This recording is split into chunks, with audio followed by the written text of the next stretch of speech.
Apakah ada lebaran anak yatim? Nggak ada sama sekali. Dari mana lebaran anak yatim?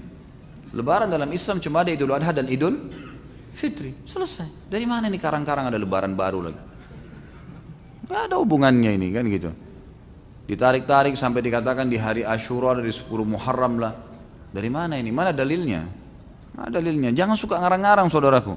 Agama sudah sempurna, jangan ditambah-tambah gitu kan. Begitu kita ingatkan, wah ini geras, ini Wahabi, ini. Macam-macam, hanya untuk membenarkan perilakunya. Baik, silahkan, Anda tanggung jawab hari kiamat, fadl. Tetap mau ngotot lakukan, silahkan. Kita sudah ingatkan, dan ingat, peringatan Allah Azza wa Jalla datang kepada setiap manusia bisa dari lisan orang lain. Bisa dari kenyataan, kejadian di depan matanya. Jangan keras kepala, salah minta maaf, dan berhenti. Kan begitu.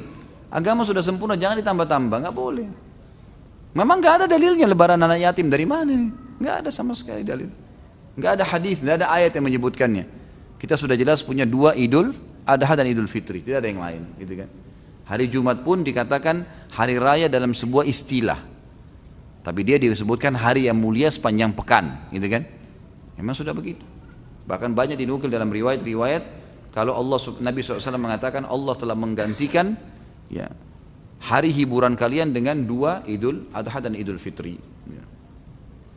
Apakah anak yatim berhak menerima zakat dan apakah harta anak yatim harus dizakati? Kalau anak yatim itu termasuk dalam 8 golongan, fakir, miskin, gitu kan? Beda kan ini? Saya sudah pernah jelaskan di bab zakat.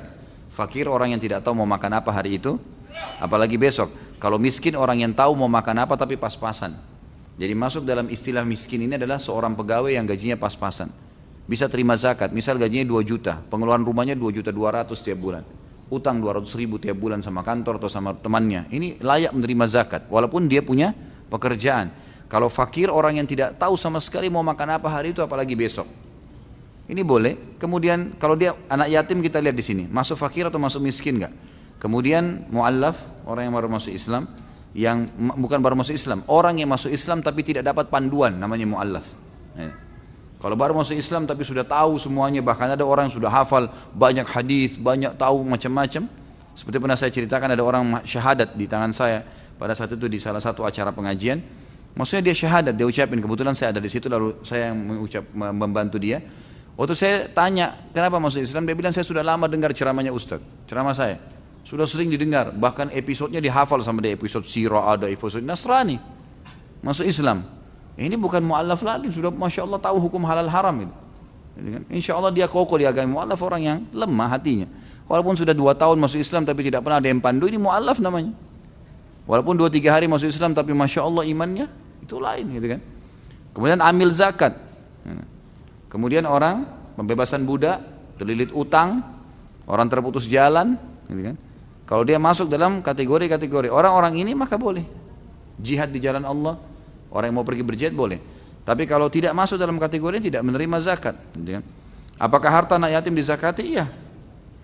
Tentu saja kalau hartanya sampai pada haul dan nisab 1 tahun dan nisab mencapai 85 gram emas nilainya, maka dikeluarin zakatnya 2,5%. Yang keluarkan walinya.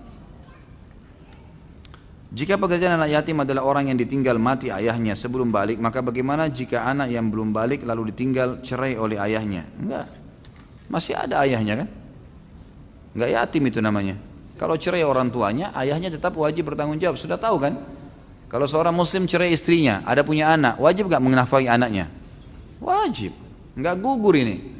Nafkah terhadap mantan istrinya kalau sudah lewat masa iddah itu boleh, enggak wajib lagi dia.